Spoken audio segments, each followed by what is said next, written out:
দিয়ে বলে, ও জিবরাইল,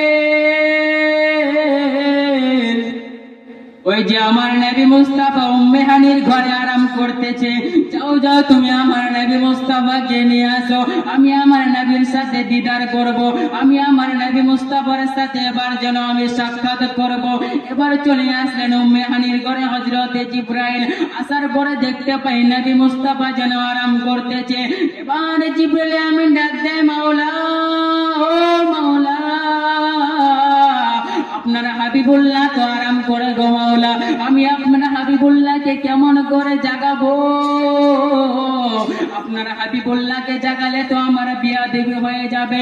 ও গো রব্বুল আলামিন, আপনার হাবিবুল্লাহ আরাম করতেছে। আমার আল্লাহ পাক রব্বুল আলামিন ডাক দিয়ে বলে, জিবরাইল, তুমি আমার হাবিবুল্লাহর কদমের নিচে চুম্বন দিয়ে দাও। সুবহানাল্লাহ। আমার হাবিবুল্লাহর কদমের নিচে তুমি চুম্বন দিয়ে দাও, আমার হাবিবুল্লাহ আরাম থেকে সচেতন হয়ে যাবে। এবার যেন আমার নবী মুস্তাফার কদমের নিচে যেন এবার উম্মে হানি চুম্বন দিতেছে। নবী মুস্তাফা সচেতন হয়ে গেলেন। এবার নবীজিকে নিয়ে এবার চললেন জিবরিল আমিন যেন আল্লাহর সাথে দিদার করার জন্য।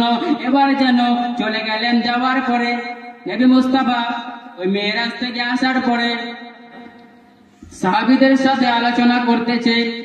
আল্লাহ পাক রব্বুল আলামিন আমার ঘাড় মুবারকের মধ্যে হাত রেখেছে, আমি ঠান্ডা ঠান্ডা মেহসুস করেছি। বলুন সুবহানাল্লাহ। সুবহানাল্লাহ। মুসা আলাইহিস সালাম আল্লাহকে দেখতে চাইলো, কিন্তু আল্লাহকে দেখতে পেল না। কিন্তু আমার নবী মুস্তাফাকে তো আল্লাহকে বলে না যে মাওলা আমি আপনাকে দেখতে চাই। আল্লাহ নিজে আমার নবী মুস্তাফাকে দিদার করার জন্য, মেরাজ করার জন্য জিবরিল আমিনের দ্বারা দিয়ে ডেকেছে। বলুন সুবহানাল্লাহ। বোঝা গেল আমার নবী মুস্তাফার শান কত। শুধু এইখানে শেষ